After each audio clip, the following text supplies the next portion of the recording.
ప్రకాశం జిల్లాలో కూటమి గెలుపుని ఇంకా సెలబ్రేట్ చేసుకుంటున్నారు. కూటమి అధికారంలోకి వచ్చినందున మొక్కులు చెల్లించుకుంటున్నారు కొందరు పార్టీ శ్రేణులు. తాజాగా మద్దిపాడు నుంచి సింగరేకొండ వరకు పాదయాత్ర చేస్తున్నారు జనసేన నాయకులు. ఈ పాదయాత్రను జెండా ఊపి ప్రారంభించారు సంతనూతలపాడు ఎమ్మెల్యే బిఎన్ విజయ్ కుమార్. కూటమి గెలుపు ఎంతో సంతోషాన్నిచ్చిందని కొందరు పార్టీ శ్రేణులు చెబుతున్నారు.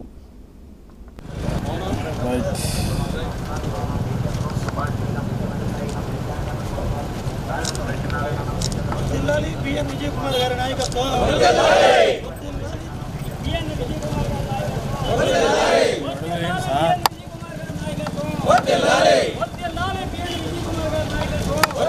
సైడ్ జరగనా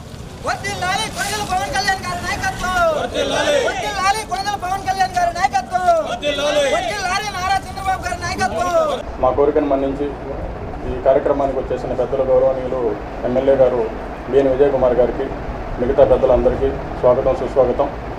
ఎలక్షన్ కోడ్ వచ్చినప్పుడు మన కూటమి గెలవాలని చెప్పేసి మేము మద్దిపాడు మండల జన సైనికులని మేము ఒక చిన్న మొక్కుకున్నాము.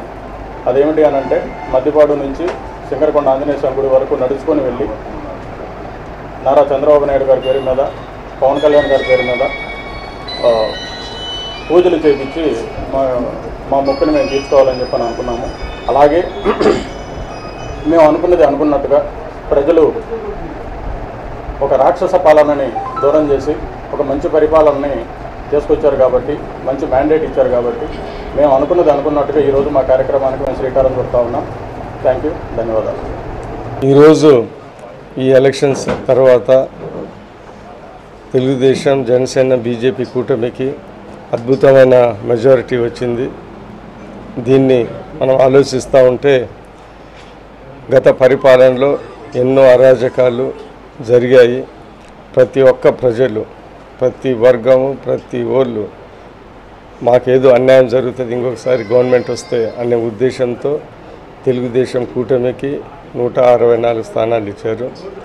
ఇది ప్రజాస్వామ్యంలో మనందరం గుర్తుపెట్టుకోవాల్సిన విషయం ఏంటిదంటే ప్రజల్లో గొప్పవాళ్ళు ఏదైనా చేయగలరు. 151 ఇవ్వగలరు,